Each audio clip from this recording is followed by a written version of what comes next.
محترم خواتین و حضرات، اب حاضرین وقفہ سوالات ہوگے. آپ سے ایک بار پھر التماس ہے کہ آپ اپنے وہی احترام کو مینٹین کر رکھیں.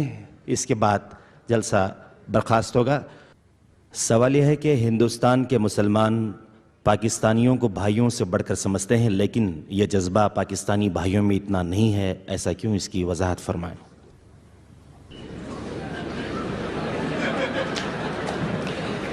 میں پورے پاکستانیوں کی یہاں پر نمائندگی نہیں کر رہا، اپنی بات کر رہا ہوں. سوال یہ ہے کہ is it permissible for aged parents to stay with their married sons? Permissible ضروری ہے اپنے والدین کو اپنے پاس رکھنا، ان کی خدمت کرنا، ان کی دلجوئی کرنا. دیکھیے میں آپ کو بتا دوں، صرف دو چیزیں ایسی ہیں کہ جن کو دیکھنا بھی عبادت ہے. خانہ کعبہ کو آپ طواف نہ کر رہے ہیں، بیٹھے ہوئے ہوں، اس کی تعظیم کے ساتھ، محبت کے ساتھ اسے دیکھیں، یہ عبادت ہے. اور بوڑھے والدین کو محبت کی نگاہ سے دیکھنا عبادت ہے. اصل میں بڑا سائیکولوجیکل پرابلم یہ ہوتا ہے کہ جب آپ چھوٹے تھے، بچے تھے، تو والدین کی محبت آپ پر مرکوز تھی. اب جب آپ بڑے ہو گئے، آپ کی اولاد ہو گئی، آپ کی محبت اپنی اولاد پر جو مرکوز ہو گئی، تو ایک محبت کی پیاس والدین میں پیدا ہو جاتی ہے. ہماری اولاد کا مرکز محبت تو کچھ اور وجود میں آ گیا، اور ساس بہو کا جھگڑا بھی اسی وجہ سے ہوتا ہے زیادہ.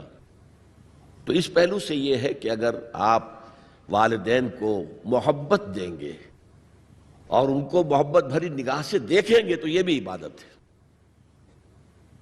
سوال یہ ہے کہ آپ کو یہاں بھارت میں مسلم معاشرہ کیسے لگا اور یہ پاکستان سے کس طرح مختلف ہے؟ کم سے کم یہ بتائیں کہ یہاں مسجدوں کا منظر، نمازیوں کی تعداد، عوام کا رہن سہن وغیرہ اور دوسرے ثقافتی پہلو پاکستانیوں سے کس قدر مشترک اور مختلف ہیں. براہ کرم تفصیل سے روشنی ڈالیے. مجھے آپ پاکستان واپس جانے دینا چاہتے ہیں یا نہیں؟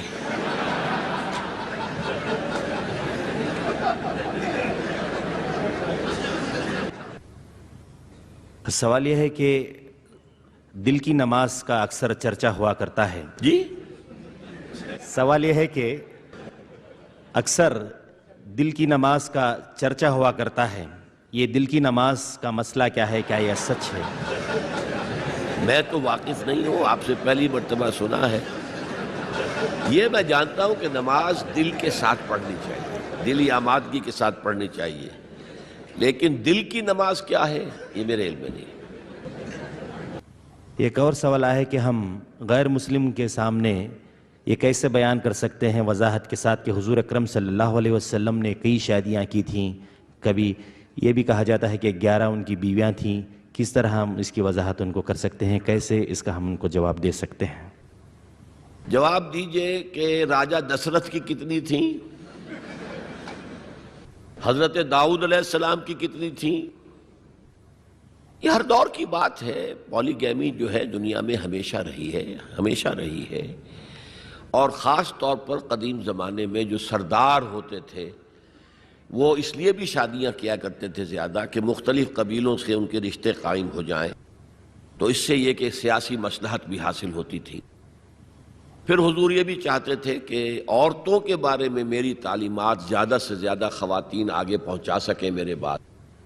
جیسا کہ میں نے کہا کہ عورتوں کے لیے تو اسوہ صرف ازواج مطہرات ہیں، اور شوہر اور بیوی کے جو بہت ہی سمجھیے کہ انٹیمیٹ ریلیشنز ہوتے ہیں وہ بھی ایک ضرورت ہے انسان کی کہ معلوم ہو شوہر جو ہے، شوہر بیوی روزے کی حالت میں کس حد تک جا سکتے ہیں، یہ معلوم ہونا چاہیے. کس سے آگے بڑھیں گے تو روزہ ٹوٹ جائے گا اور کفارہ دینا پڑے گا 60 روزے، تو ہوش ٹھکانے آ جائیں گے. لہذا یہ تو ساری چیزیں، جیسے کہ بعض صحابہ نے آ کر عرض کیا حضور سے کہ حضور یہ یہودی ہمارا بڑا مذاق اڑاتے ہیں کہ تمہارا نبی تمہیں بڑی چھوٹی چھوٹی باتوں کی تعلیم دیتا ہے. آپ نے فرمایا ان سے کہو ہاں ہمیں تو ہمارے نبی نے طہارت کرنی بھی سکھائی ہے، وہ بھی زندگی کا ایک حصہ ہے. جسم پاک ہوگا تو عبادت ہوگی.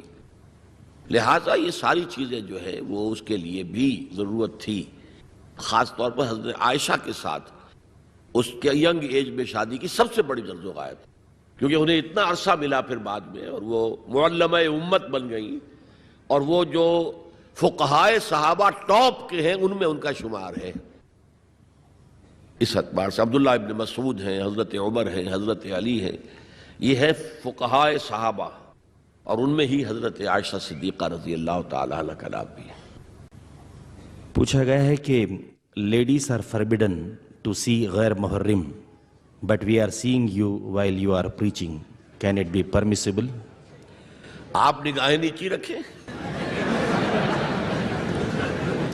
سوال یہ ہے کہ آپ نے اخبارات کو یہ بیان دیا ہے کہ کشمیر سے متعلق آپ نے جو کہا ہے اس کی وضاحت کریں، جبکہ بقول مودودی کشمیر کے ساتھ میرا تعلق وہی ہے جو میرے اپنے جسم کے کسی حصے کا تعلق میرے ساتھ ہے، ماخوذ مومن صادق کی پہچان جہاد۔ لیکن شاید آپ کے معلوم ہوگا کہ 1948 کے جہاد کشمیر کو مولانا نے جہاد نہیں مانا تھا، اور اس پر ان کے خلاف بڑا طوفان اٹھا تھا، اور انڈین ریڈیو نے بہت زیادہ ایکسپلائٹ کیا تھا ان کے اس بیان کو۔ تو میں نے بھی اصل میں جو کہا ہے وہ ہے کہ جہاد فی سبیل اللہ نہیں مانتا۔ اصل میں معاملہ کیا ہے؟ ایک جہاد ہے فی سبیل الحریت، آزادی کے حصول کے لیے، سیلف ڈٹرمنیشن کے حصول کے لیے جہاد، اور اس میں بھی میں بہتر یہ سمجھتا ہوں کہ اگر کشمیری اس طرح کا جہاد کرنا چاہیں تو پیسفل ذرائع سے کریں۔ اگر 1,00,000 آدمیوں کا جلوس نکلے اور اس کے اوپر جو ہے فائرنگ ہو، 100 آدمی مر جائیں، پوری دنیا میں تہلکہ مچ جائے گا۔ انہیں سیاسی اعتبار سے جدوجہد کرنی چاہیے تھی۔ مجھے آپ حضرات کو زیادہ یاد ہوگا کہ اندرا گاندھی نے 2 منسٹریز کو ایک دم جو ہے برخاست کیا تھا، ایک آندھرا پردیش کی، وہ جو رام کا کردار ادا کرتا تھا ایکٹر، کیا نام تھا اس کا، این ٹی راما راؤ، اور ایک فاروق عبداللہ کی کشمیر کی۔ یہاں سے 2,00,000 آدمی جا کر اور منسٹر ہاؤس کا گھیراؤ کر کے بیٹھ گئے کہ تم کون ہوتی ہو؟ ہمارا الیکٹڈ وزیر اعلیٰ ہے، وہ نہیں اٹھیں گے یہاں سے جب تک کہ اپنا حکم واپس نہیں لیتی۔ انہیں واپس لینا پڑا، اور کشمیر سے اب اس کا ڈاکٹر فاروق عبداللہ کا بہنوئی آ کر بیٹھ گیا، جی میں حاضر ہوں جو حکم دے۔ کوئی ایجیٹیشن نہیں ہوا۔ یہ فرق ہے۔ آپ آرگنائز ہوں، آرگنائز کر کے ایک پیسفل انداز میں اپنا مطالبہ سامنے رکھیں، اور اگر اس میں پھر اگر گولیاں چلیں، اب کہتے ہیں 70,000 جو ہیں وہ شہید ہو گئے ہیں، مارے گئے ہیں، یہ ہوا ہے، اتنی عورتیں جو ہیں ان کی عصمتیں لٹی ہیں، اتنے گھر جلے ہیں، اتنی دکانیں جلی ہیں۔ اگر پیسفل طریقے سے اس کا 10واں حصہ بھی قربانی دیتے تو اپنا مقصد حاصل کر سکتے تھے۔ یہ پروگرام اختتام کو پہنچے گا، بہت بہت شکریہ۔ أريد أفرح أريد أحيا أريد أفرح أريد أحيا أريد أحس